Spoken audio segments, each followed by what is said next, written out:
मुन्दुमी नागछोङ प्रतिका राई धरान सुनसरीमा जन्मिनु भयो। उहाँलाई सानो उमेरमा नै किराँत सांस्कृतिक अगुवा हुनुको लागि कुलले चाहेर उहाँलाई उत्रिने शक्ति दिनुभयो। तर उहाँलाई कुल पितृहरूले नागछोङ उत्रिने आशीर्वाद दिएको संकेत पाए पनि सकेसम्म नागछोङ नबन्ने प्रयास गर्नुभयो। तर माङले दिएको पवित्र मुन्दुमी ज्ञान नागछोङ उत्रिने आशीर्वाद अस्वीकार गर्दा उहाँ धेरै बिरामी पर्नुभयो। बेला बेलामा होस हराउने, रोइ कराउने, सपनामा देख्ने जस्ता बिरामी परेर साह्रै दुःख पाउनुभयो। अन्त्यमा आफ्नो माङ कुल पितृको आशीर्वादलाई सिरोपर गर्दै कुलको नागछोङमा उत्रिने निर्णय गर्नुभयो।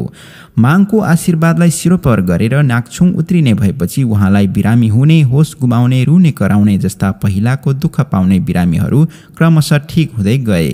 अहिले नागछोङमा बनेपछि उहाँलाई जीवनमा हरेक कुरामा शान्ति र राम्रो हुँदै गइरहेको छ।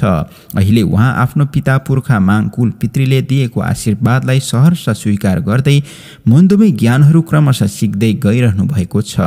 आज उहाँ आफ्नै माङ कुलको नागछोङ भएर आफ्नै आमा नागछोङबाट मुन्दुमी ज्ञान र शक्ति लिँदै र सम्पूर्ण नागछोङमाको मुन्दुमी ज्ञानहरू सिक्दै जानुहुँदैछ।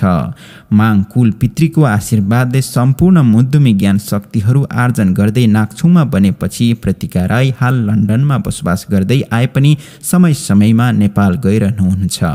किराँत राईहरूको मुन्दुम अनुसार नागछोङ माङपा धामी बिजुवाको उत्पत्ति कसरी भयो भन्ने विभिन्न प्रसङ्ग र मिथकहरू मुन्दुममा पाइन्छ।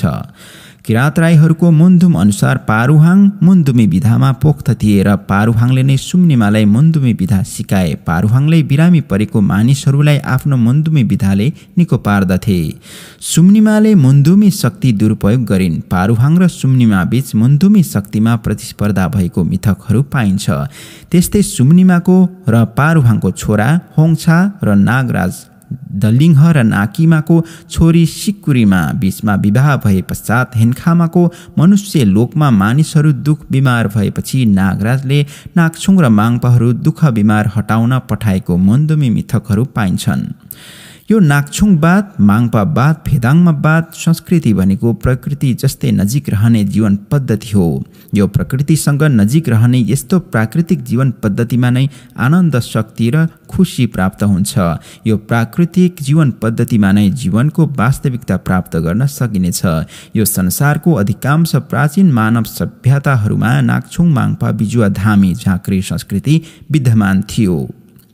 वेस्टर्न वर्ल्ड, युरोप, अमेरिकामा पनि हाम्रो जस्तै मुन्दुमी संस्कृति, धामी, झाँक्री, नागछोङ, माङपा संस्कृतिबारे धेरै खोज अनुसन्धान गरिएको छ। आजभोलि युरोप, अमेरिका लगायत धेरै पश्चिमा राष्ट्र, पश्चिमाहरूले पनि धामी, झाँक्री, नागछोङ, माङपा संस्कृतिलाई मेडिटेसन र औषधि उपचार विधिको रूपमा अभ्यास गर्दै आइरहेका छन्।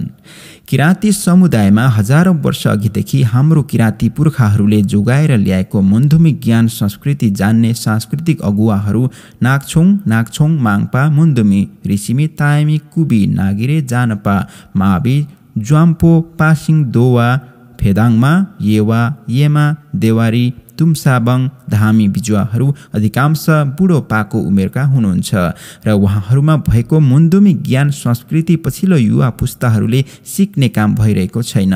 ती मुन्दुमी ज्ञान जानेका बुढाहरू उहाँहरूको पुस्ता सकिए पश्चात मुन्दुमी ज्ञान पनि समाप्त हुँदैछ। त्यसैले किराँतीहरूको जन्मदेखि मृत्युसम्म गरिने मौलिक मुन्दुमी संस्कृति र मुन्दुमको अस्तित्व सङ्कटमा पर्दै आइरहेको छ। यो किराँत समुदायको निम्ति निकै गम्भीर विषय बनेको छ। हाम्रो मौलिक संस्कृति जोगाउन आजसम्म हामी पछिल्लो युवा पुस्ताको किराँतीहरूले पुरानो पुस्ताको नागछोङमा माङपाहरूबाट मुन्दुमी ज्ञान सिक्ने र पुस्ता हस्तान्तरण गर्ने काम गर्न सकिएको छैन।